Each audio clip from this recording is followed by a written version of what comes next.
Hello, good afternoon, everyone. Daniel Brady, thank you for including me. My name is Shuchi. I'm a part of the corporate venture arm for ServiceNow, and I'm delighted to have my panelists here to talk about, I guess, the foundation of Gen AI. With that, maybe we'll kick off with a round of intros and tell us a little bit about why is this topic important to you, and just to set the context for the audience. Do you want to start? Yeah. Hello, my name is Hikari Senju. I'm the founder and CEO of OmniKey. OmniKey generates personalized ads at scale. We are optimize advertising performance using generative AI to generate creative, get insights on an automated basis, and optimize those ads. And so autonomy in terms of the marketing stack and the advertising stack has always been part of our vision. And so agents are a very integral part of our product development. We've actually announced an agentic product for our customers to drive better efficiencies for our customers in terms of cost, and also ultimately an agent that's running 24/7 is a better performing, better resulting, safer system than the system of 60 designers all trying to juggle creative briefs and try to orchestrate these campaigns with marketing directors. And so, so it's always been part of our vision, and it's a very exciting time for us because now the technology is here, especially with the advancements of O1 and just the rapid advancements in this space. And I'm really excited to talk more about this. Awesome. Excited to get into the details. Angela? Hi, my name's Angela Hoover. I'm the co-founder and CEO of Andy. We're building an AI search assistant for the next generation. So we give direct answers to questions and then have a visual feed of results. And we went through Y Combinator, their W22 batch. And I'm super excited to talk about this topic too. I think, we've been building and sort of standing on the shoulders of giants with larger companies rolling out foundational models. And we actually use foundational models to answer all our questions, to do summaries on search results. So, and then I think to Hikari's point, I'm super excited about agents too, because I think we're just getting started. We're at the forefront of agents starting to deploy in our world, and it's going to transform everything. So excited to talk about it. Awesome. And good afternoon. My name is Marlan Hardie. I am the Chief Digital Officer globally at Stage 1 Ventures and also at Worldwide Technology. And my background is in infrastructure. So I look at AI kind of the way Daniel brought it out. Yes, we have all of these multimodal nodes and apps that we're building, but they're dependent on infrastructure. And so we'll talk a little bit about how that infrastructure is being scaled, the financial models that are involved in that as well. I'm super excited because my background is mostly in telecoms. So we think of telecoms as the phones that we answer. I don't. I think of the telecoms as the connection to life. Mm-hmm. So as we see ambulances going down the road, tomorrow those will be non-human driven vehicles. Think of all the data that's in those vehicles. Think of the space exploration. All of the nodes that we're building affect life, but they need connectivity. So I look at it from that angle, and I'm super excited to be here today. Yeah, wonderful. Thank you again, everyone. Just out of curiosity, how many of us are actively either investing or building in AI? And how many of us are exploring and still trying to make sense of it? Okay, cool, awesome. Well, so our topic for our conversation is foundational models and agents.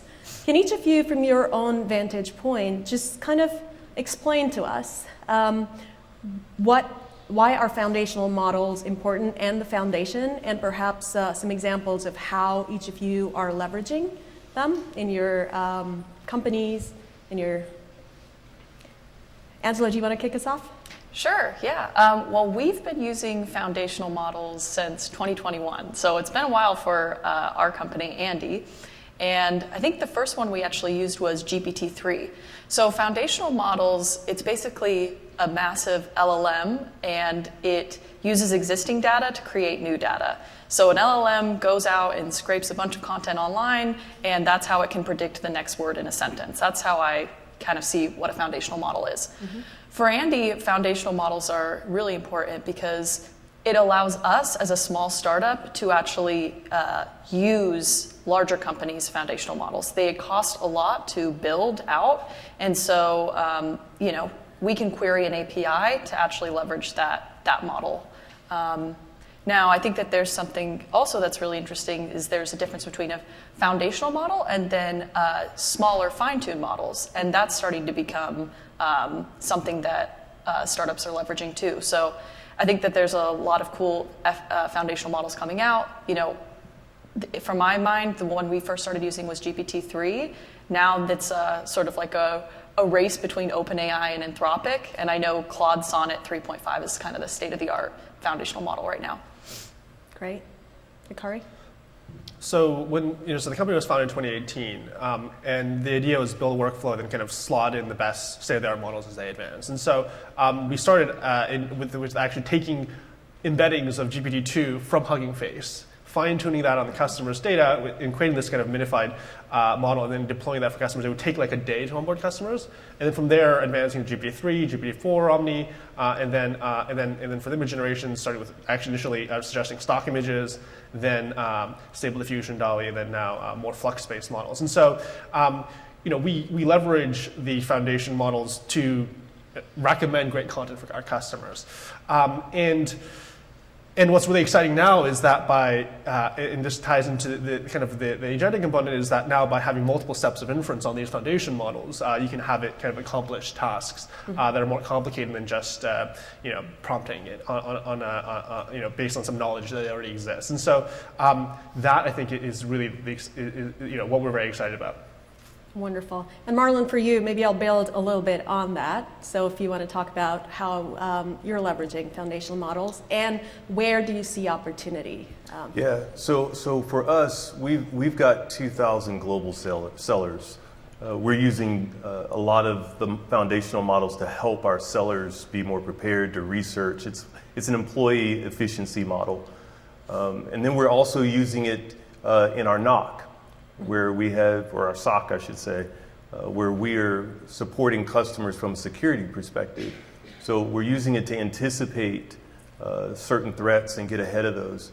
I would say for us, we're looking at it as a major potential to help in generating code. I'll talk about that in some of the other questions that I think you have prepared for us. But we see an amazing opportunity as companies are scaling down employees. The more we are innovating with AI, the more code is going to be required. Those resources are dispersed globally. And so we're focusing a lot of our efforts in how do we fine-tune those models and use those so that we're not generating code from scratch, but they're generating based on things that are already out there. And so we see that as a major focus, and we're investing in a lot of different tools there. Wonderful. And again, from each of your experiences, another topic of conversation is a lot of people are trying to figure out where does ROI lie. So we all know there's more productivity, there is time saved. I mean, I've definitely managed to get a lot of time back by leveraging a lot of different Gen AI tools. But how do you quantify? How are you thinking about quantifying that? At the end of the day, each of your companies, I'm sure, care about financial metrics. And that, how do you, what are the different ways that you're looking at ROI?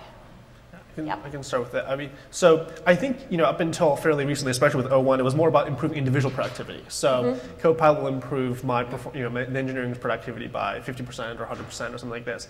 Now with these agentic systems, you can really start seeing productivities across the entire organization, where you can actually collapse an organization with layers of its management and its people into a system. So for example, for us, what we can do is we can take real-time performance data from advertising and marketing, what types of content are resonating, driving sales, and immediately turn that into actionable content, and that's generated and potentially launched. And that used to require layers of management, organizations and silos talking to each other, sending emails, having slides and presentations.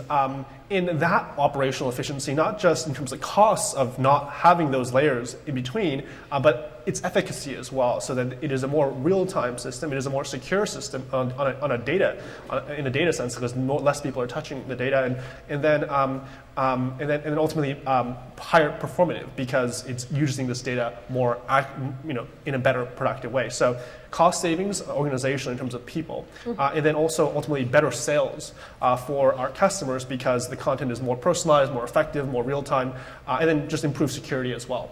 Okay. Can I stay with you for 30 more seconds? Yeah. Just can you talk to us about content? Like where are you getting data? Where are you, how are you working with your customers?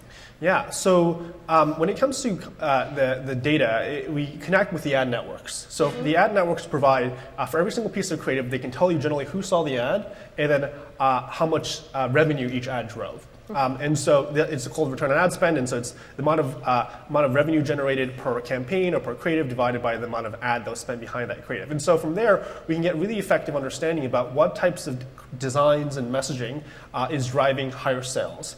Those insights can then be used to automatically generate prompts that then generate creative briefs, generate images, generate a copy, and actual strategies and action plans for that organization to say potentially be like, I want to shift advertising budget from say Meta to LinkedIn or LinkedIn to Reddit because it's driving higher performance. And so you can really generating strategic content as well as actual end consumer content, whether it's images, product photos, as well. And so what we do is we generate a creative brief with product photos they can use in their campaigns, templates that they can run and launch, and copy, as well as an action plan. And that's an example of some content that we're generating based on this data. Cool. Angela, maybe? Yeah, I think it's a good question because as Daniel pointed out before, there is a lot of money being poured into the infrastructure layer of AI right now, and it costs a lot to run. And so I think that right now we're seeing that there's starting to be a return on investment at the infrastructure layer. Companies like AWS and cloud providers like Azure, they're starting to now make money off of startups who are leveraging their technology. My hope is the return on investment is going to shift into the application layer, which is where Andy lies and plays, which is small startups that are starting to leverage and build off of these foundational models. So, and then I think you made a really good point additionally that the return on investment for the user is time saving or summarization or anything that can help make them more productive. And so the really cool thing about this space is that it's moving so fast, and companies like OpenAI, I think ChatGPT proved out that there is a viable business model in subscriptions because people are willing to pay for that, productivity, time-saving element. So, say that's where I see the ROI happening. Right. Yeah, and I'll chime in there. I agree with my colleagues here. We certainly look at it from an efficacy perspective, an employee efficiency perspective, as I mentioned earlier. In working with our customers, many of them, especially in the telecom, are measuring their ROI not from cost production, but in risk mitigation. So if you think about the telecoms that have been breached, you think about the financial institutions that have been breached, the cost of that breach. If they can use AI to mitigate that, it's just as effective, it's just as much a hit to their P&L as it is if they're spending money on new tech.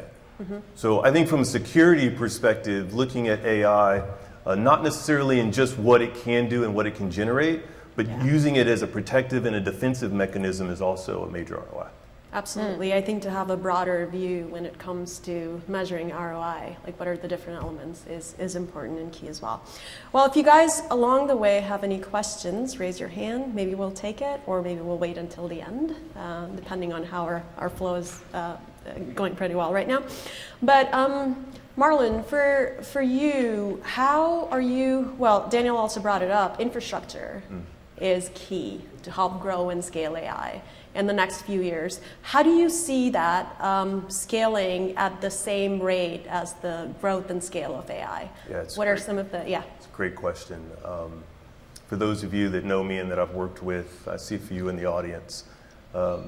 We manage some of the largest data centers in the world. The telecoms have massive data centers. And I think there's a spectrum. What we're seeing is a lot of the mid-market customers that want to be digital first, they really don't have the finances to build their own data centers. So that's a hyperscaler move where they're doing most of their computations in the cloud. Then you have the massive enterprises that don't want to be held hostage by the hyperscalers, so they build their own. Our organization is also the largest NVIDIA partner in the world. Yeah, can you also give us a sense of the depth and breadth of Sure. the organization Yeah, work so you guys are doing? I also work for Worldwide Technology. We're a $23 billion privately held organization. We're NVIDIA's largest partner and partner of the year. We do a ton with Microsoft and Google. No plug there, but just for context. Yeah, of course, yes. And so the things that we're able to see in terms of data center, we also operate a managed warehouse of 6 million square feet, where a lot of the telecom supply chains are coming through us. And so what we're seeing a ton of is a lot of investment in their own GPUs so that it's a financial offset. It's not a CapEx, it's not an OpEx, right? It's somewhere in the middle. But typically the telecoms want to be a CapEx, right? So I think from an infrastructure perspective, those that are investing in compute of their own are putting forward that initial investment, but then it becomes a CFO conversation of how do we monetize it, Yeah. right? And so it comes back to your point around which apps are we using in the enterprise in order to show that offset. I think that there will always be a hyperscaler play because there will always be that middle ground too. You know, we're also seeing a huge play in GPU as a service, right? So a lot of these organizations that are building data centers that sit as blackout data centers, all they are is a huge GPU, supercompute. So I think there's going to be a huge influx there. And I think where we're also seeing an impact to the overall society, wherever Daniel is, we're starting to see government programs that are investing in the ESG for greenhouse gas, for the impact for CO2 and decarbonization for these data centers, whether they're internal or whether they're GPU as a service. And I think there's a huge opportunity for those that have a say or have an impact to start raising the level and raising the awareness around what AI is doing to the society. Yeah, absolutely. No, thank you. So just so we can, I know the concept of, you brought up the concept of agents, right, Hikari? Can we maybe do a deep dive or just for all of us to understand, there's still a lot of confusion, like what is agentic AI right. and what are agents? So agents became, kind of went viral last year, and there's kind of the literal definition of what an agent is in the context of that kind of moment, and then there's, I think, a more broader idea of what agents could be. The idea is that you kind of chain together these different models that spawn additional models, then go and accomplish tasks independently. So you have one foundation model system, for example, create a series of tasks, and then that would spawn additional instances that will then go and accomplish those tasks in a very context-specific way. So, for example, an agentic system in that sense could be something like, if we want to say measure the performance or predict the performance of an advertisement, we can have one agent kind of generate a bunch of tests to run against this prospective ad, and then each agent can go and kind of run that kind of analysis, maybe based on researching the web, or based on looking at internal data, or based on using more computer vision, or using language, and then at the end you can come up with some kind of answer. And so that could be one agentic system. What is the really similar one with agents, I think, was O1. And what O1 did was it basically showed that these which is an agentic system, can accomplish many very complicated tasks that were historically unable to be accomplished through chain of thought reasoning, you kind of having multiple steps of inference. And what O1 did and what O1 proved was that with the right evals, with the right tests, and the right kind of to improve these agentic models, any problem that it can be turned from an accuracy problem into a compute and time problem. So there used to be a whole class of problems that just couldn't be solved by these LLMs. You can give it a math problem, for example, and an LLM would just generate some guess, and it oftentimes wouldn't be very accurate. But what O1 proved is that if you gave it enough time to run enough inference steps through this kind of chain of thought, stepwise thinking process, and run them in parallel, it could solve those problems. And now what that does, and they prove this for math problems mostly, I think that was a lot of their breakthroughs was through math problems, but if you can give it evals in other contexts like manufacturing or energy efficiency or telecommunications, and and train it with the right evals in those contexts, then potentially what used to be an intractable problem can be turned into a kind of time and compute problem. And what's really exciting with that is that that's based on just the infrastructure of today, which is GPT-4, which has a certain number of parameters. But there's going to be a 10x model coming up probably later this year. GPT-5, et cetera. And then if you can combine these chain of thought reasoning and these kind of stepwise thinking with a model that is 10 times better, it is truly, we're going to be very surprised from the things it can do. And so that's I think the reason why people are so, people thought agents were kind of further out in the future, but it seems like it's actually potentially right around the corner. In that now you can give a model any task, and it'll potentially be able to go execute against that task. So is it sort of giving models and machines the ability to problem solve and think like humans? Yeah. And yeah? Yeah, I mean, I think Complex scenarios? Yeah, I mean, like this chain of thought was in almost some ways like a kludge, right? In that sense that models are very good were trained, these GPUs are designed mostly for game engines. So it's all about fast computation quickly, and it can be done in a slightly inaccurate way, because if the rain is falling in a slightly inaccurate way, who's going to know the difference? Mm-hmm. But, and so that's how these GPUs are designed, for speed and not necessarily for accuracy. And so therefore but chaining together these calculations, you can make it more accurate.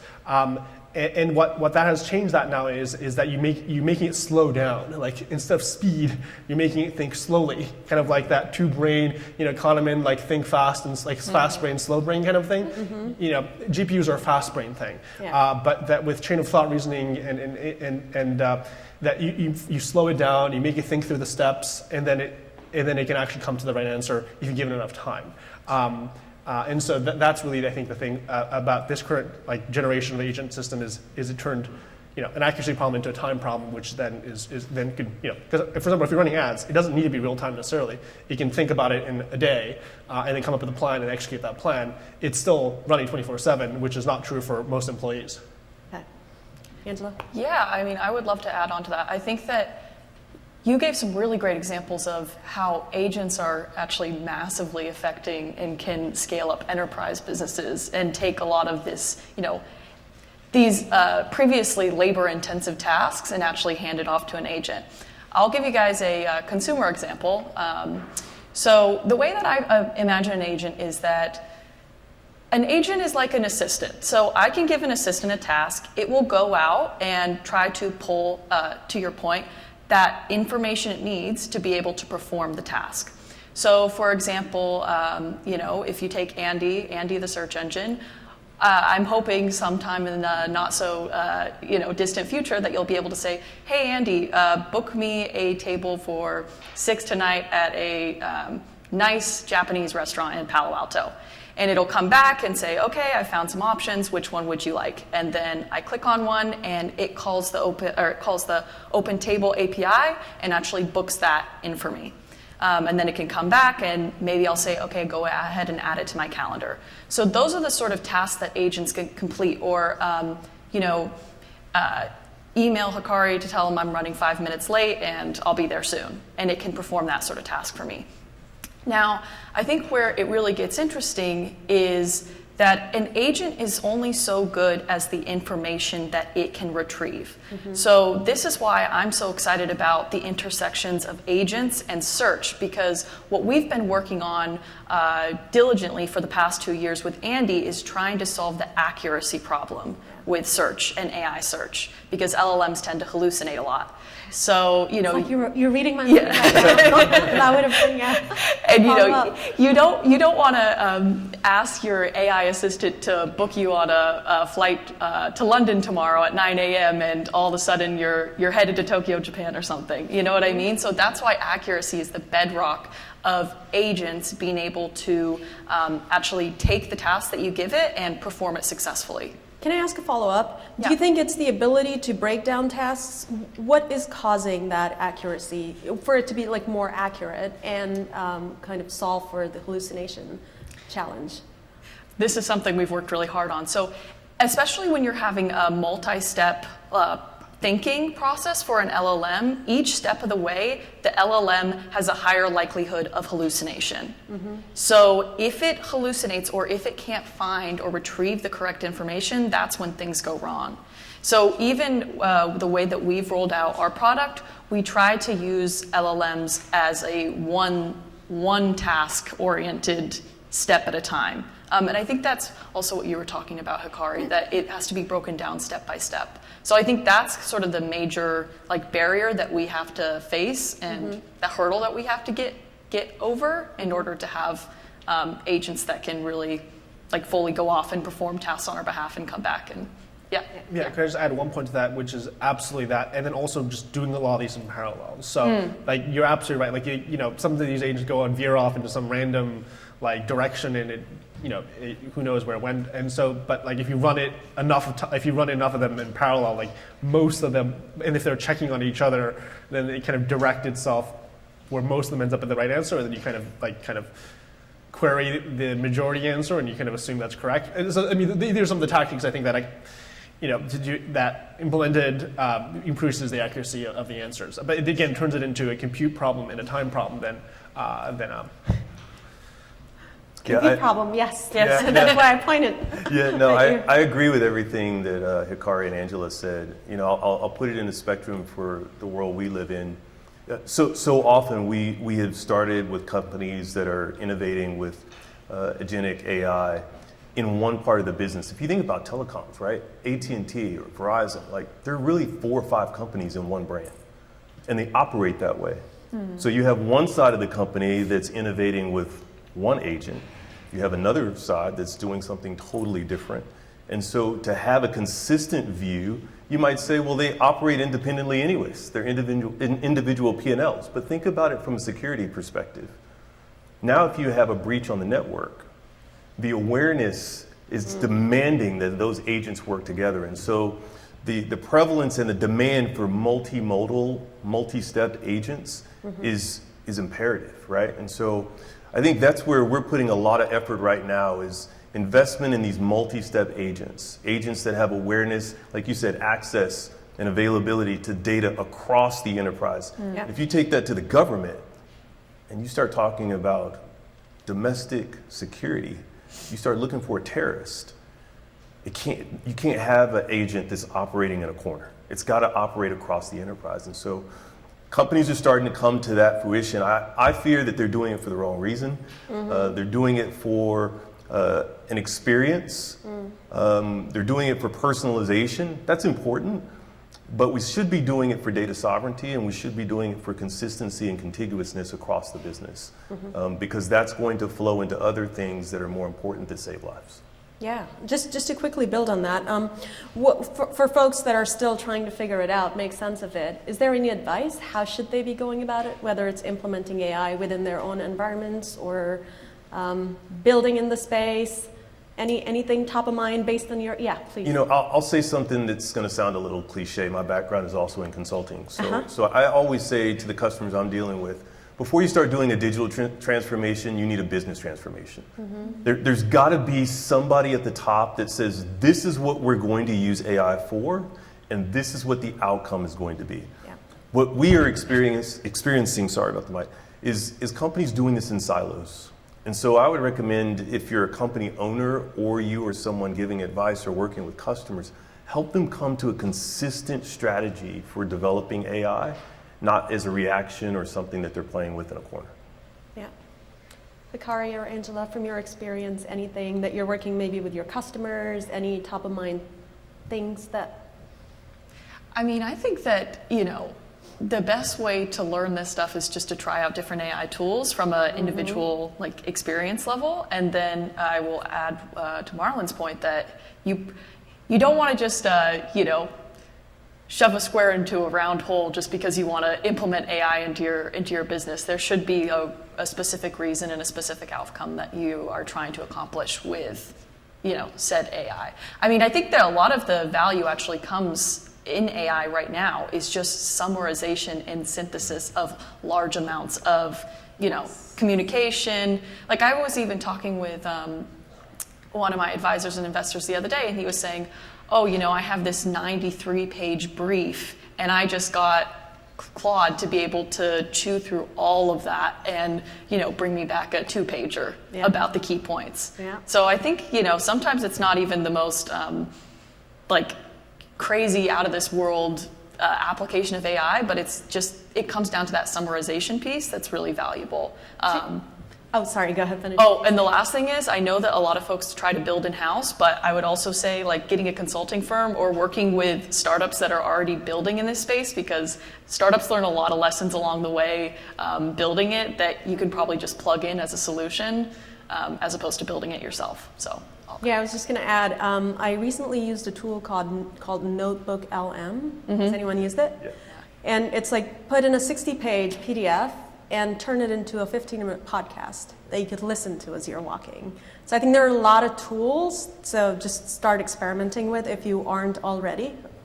Yeah, but Hikari, go ahead. So I was chatting with, I think, one of the executives at the largest advertiser in the world, and what he was saying, and what I think the enterprise is thinking these days is, how do they not get caught flat-footed 6 months from now, a year from now? And what was the work they needed to do today, not just to get caught up in terms of existing technology, but also prepare for the changing competitive landscape in 6 months to a year as these technologies rapidly advance. And he was basically saying they're seeking a platform, he's in context of marketing and advertising, but I think it applies to a lot of other domains as well.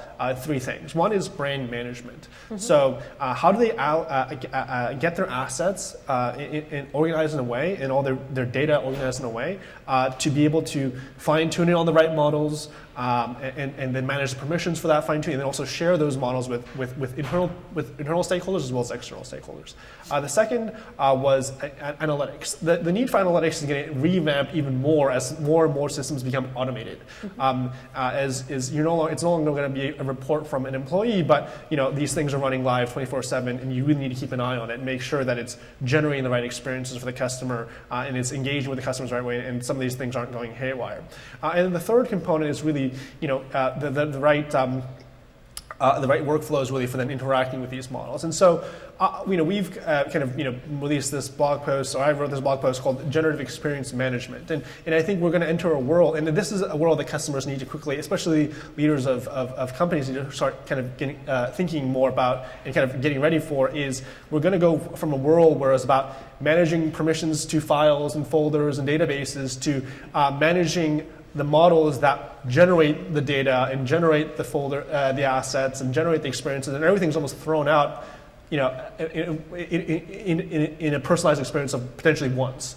And so so these companies need to start thinking about how do they build those systems in place to prepare for a world as their competitors are going to be generating these experiences on the fly in real time, developing deeper connections with customers. I mean, imagine the personalized experiences that consumers have today with, say, their artificial AI girlfriend app or AI boyfriend app, right? And we had some news recently that the true deep connection that consumers feel, that is going to happen for enterprises. Consumers are going to develop a deep interaction with brands, and that is the power of these models, that they can develop these deep connections with brands like they have with their AI boyfriends and girlfriends today. And so, if your competitor is suddenly developing those kind of relationships and you're not ready to, that's a tough situation to be as a business. And so I think, for the leaders of companies, I think that's really how do they orient their company, their data properly so that they can take advantage of these opportunities as it becomes more doable and not be caught flat-footed. Awesome. Well, I know we have 10 minutes. I have a few more questions I can continue, but I want to be mindful if there are any. Go ahead.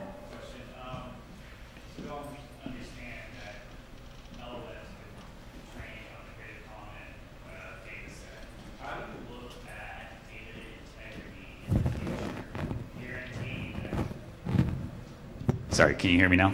Okay. Yeah. So I was just saying that the large LLMs, or the foundational LLMs, are trained on the Creative Commons data set. I'm sure you know more about this than I do. And I use LLMs all the time, and I like to say they're 90% correct 90% of the time. But there's still accuracy issues. I'm curious how you look at the growth of training data, the accuracy of training data into data sets that then go into the products. and how you look at the accuracy of that data and say malicious data propagating, and how we guard against that. How do we know that the data in there is actually correct? That's the question. I'm happy to take this one. I'll Yes. take a stab at it. So I don't know if you guys remember when Microsoft had their Sydney product, but they had like a part of Microsoft Copilot, Sydney, and Sydney was saying all different types of crazy stuff. And they learned later on that it was because Sydney was trained on, Reddit flame wars. So I like to say if it's, garbage in, garbage out. And at the same time, the opposite side is if you put really great quality content in, then you can get really high quality content out.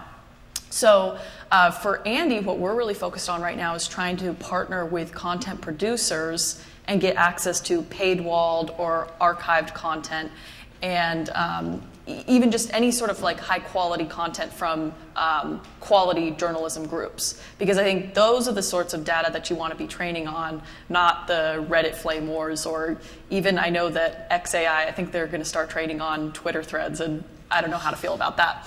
But yeah, so I think it really is all about the quality of content. And then final thing I'll say for Andy, what we do is we never use the LLM to answer questions directly. So we try to find the best quality search results and then use LLMs to rephrase and paraphrase or summarize the high quality content that journalists put together. We're not getting the answer to the question from the LLM itself. I think Anyone else? there's something also to be said about the importance of evals. So as we're running out of data, and there's all this enterprise data, we're gonna train it on that too. But it's about setting up the proper evals, so that and then generating synthetic data to help with the improvement of the models against those evals. I was heard this really interesting interesting project, that was paper that came out that was like AI scientist. It generated it compared AI-generated scientific ideas with human-generated scientific ideas, and in terms of the ranking of the scores, 9 of the 10 top ideas were AI-generated. And those are truthful, and these are truthful things. This is grounded on reality of the universe, and these are more compelling ideas because it was able to search a broader array of ideas than a person was. Setting up the proper evals and then probably figuring out the right ways of generating synthetic data to kind of to improve the underlying models also is another way of improving the accuracy in a world where there's constrained data. And I would just say fundamentally, if I could, when we go into consulting engagements, we will actually turn down an engagement if the business is not involved more than just the chief AI officer. It's a collective issue. It's a collective effort, right? So we want the data officer, the guy that actually owns the LLMs and the data sources. We want the chief AI officer. We want the security officer in there. And then somebody from the line of business, because all too often we see a lot of the generation of AI coming out of just one part of the business, right? So I think to the accuracy points that Hikari and Angela brought up, you can get a lot of that when you have the collective team working together, not just one person. All right, great. Well, we only have maybe a couple minutes left, so I'm going to wrap this up with one final question for each of you. What excites you about the space? Where are you seeing, what are the areas of research that and where do you see the next 2, 3, 5 years? Any predictions? We won't hold you to it, but where do you see it going? Yes, I'll go try. ahead. I got a chance to sit in AT&T's security conference a couple of weeks ago, and they brought in an officer that's focused specifically on quantum. And so in his perspective, we've gone from databases to LLMs, now from AI to superintelligence. We've got a combination of CPUs and GPUs. The next step is what will quantum bring? And a lot of the foundational models that are being tested now with AI are going to drift into that. And I think that's going to drive not only new capabilities and outcomes, but it's going to drive even further the discipline of how we build data centers and the impact to our society. So just kind of bringing it back, I'm dying to see what governmental policies, what support from large entities are going to get behind that direction and that momentum. Great. Angela?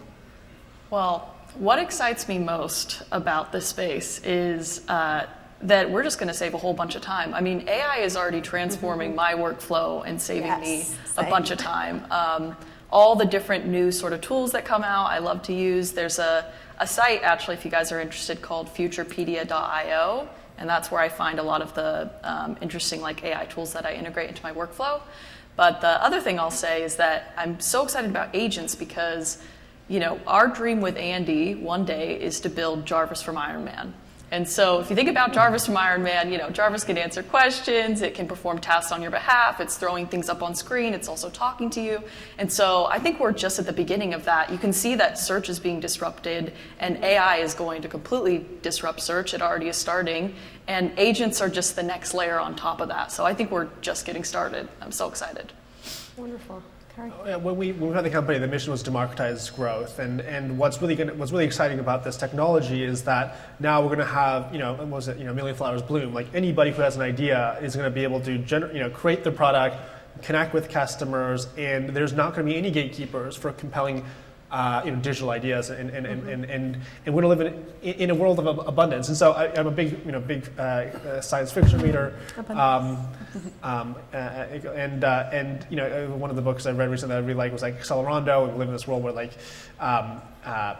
everyone's kind of upload themselves into some virtual universe, and like the combined compute of humanity just like 100x's like every in a very rapid frame. So you have a certain number of compute today in human brains, and then you're going to have 10 times that in a couple of years, then 100 times that, and then the combined like MIPS of humanity, like million instructions per second that we can then use to create Dyson spheres around the sun and like explore the universe. I think it's just a very exciting time, and what Gen AI does is it lets that be possible, where any problem can be solved with enough energy and compute, and that means it's just a very expansive world, and so that's really something that excites me. Wonderful. Marlan, a lot of responsibility. You got to have enough compute, so. Well, if we can do it safely, bring it on, right? Our video Exactly. games are coming to life. Well, as much as I'd love to continue the conversation, this brings us to the end. Thank you all. Can we get a round of applause for our panelists?